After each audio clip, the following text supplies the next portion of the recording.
Hi, everybody. I'm Debbie Belaus with Feel Good Qigong, and I wanted to share with you a simple routine that you can do daily. And I'm going to get going. I'm visiting my daughter, and so I'm in a new environment. I'm sleeping on a new bed, so my back's hurting just a little bit.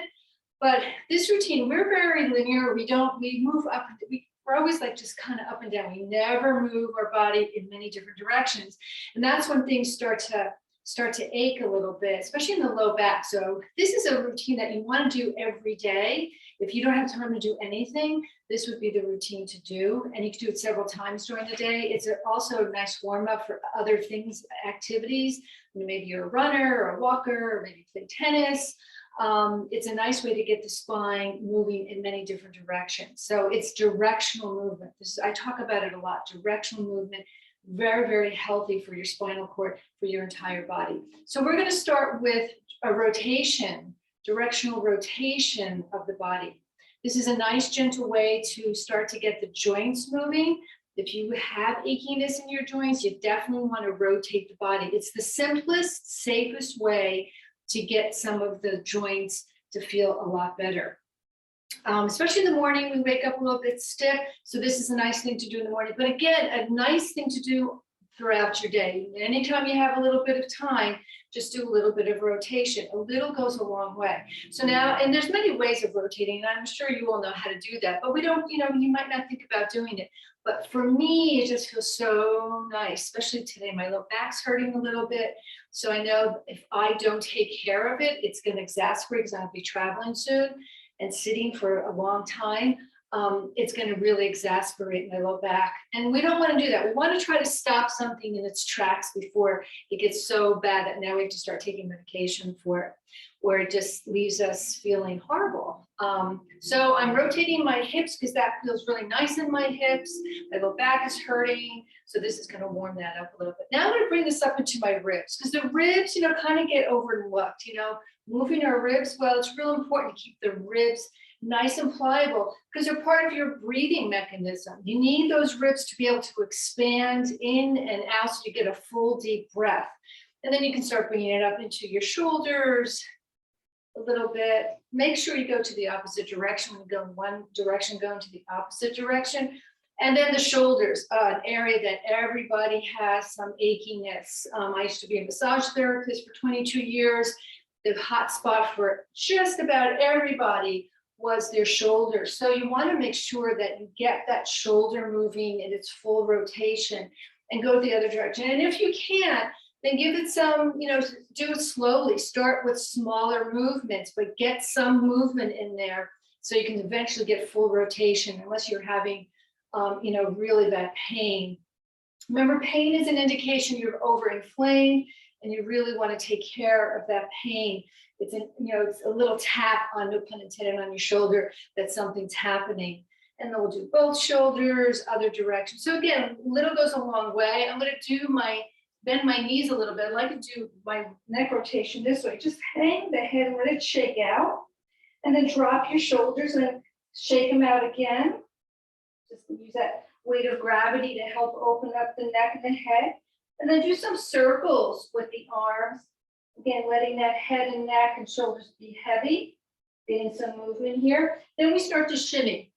So we're shimmying the shoulders up and down. And then we start to bring the arms up because now you're getting back into that rib cage, intercostal muscles in between the ribs. So again, easy movement and will make a big difference in how you feel for the rest of the day. And then we'll stop that. Now we're going to go from side to side. So directional movement. Now we're going from side to side. Very more of a flow kind of movement. Again, we have a spine that goes from side to side. The spine is meant to move in many different directions. And we do this as children. We're always moving in many different directions as children. And then we start getting older and we stop. And that's where the pain starts to happen because everything's compressing. So it's directional movement. So this is called bamboo in the wind. And it's easy. And then again, you can add a little bit more rotation as you're going from side to side as well. So directional movement, rotation. And just take that in and just notice how you feel. Now we're going to start twisting the spine. So twisting is another rotation another direction of movement.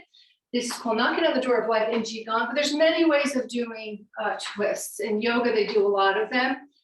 You can do them standing, sitting, on your hands and knees, on the floor. So lots of different ways. But since we're standing, we stand a lot in Qigong. This is called knocking on the door of life, getting a nice twist in the spine.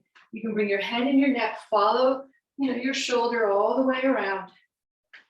Twisting flexion. We'll take that to a stillness. Now we're going to go forward and back. Spinal cord breathing, I call this, making little fists with your hands. You're not tight, just little fists. We're going to inhale as you lean back a little bit, opening up the front of the body. This is called the back flexion. As you exhale, you're rounding the spine, tucking the tailbone in and the chin in. So that's a forward flexion of the spine. Inhaling, back flexion. Exhaling, forward flexion. Again, inhaling, back flexion. Exhaling, forward flexion. One more time. This feels so nice. Inhaling, back flexion, and exhaling, forward flexion. So already we've done rotating, we twisted, we did forward and back, and now we're going to go side to side. Interlace your fingers, press the palms down, lift them up onto your toes, drop your heels over to the side for your side flexion. If you want to go a little deeper, release the arms, press the palms away from each other, back to center, back onto the toes, drop the heels over to the other side. And if you want a little bit more, press with both palms in opposite direction. Side flexion. We'll do this one more time. Over to the side, side flexion of the spine, directional movement of a side flexion. And then release. We're going to go into a spiraling direction. Palms of the hands are together. Separate the feet a little bit. You're going to make a figure 8 with your arms, with your hands. Figure 8. So here's a directional movement of a figure 8. It also becomes a spiraling movement as you bring the arms up and over the head and then take it down. So we're spiraling, we're coiling, and we're moving the spine in a figure 8 direction.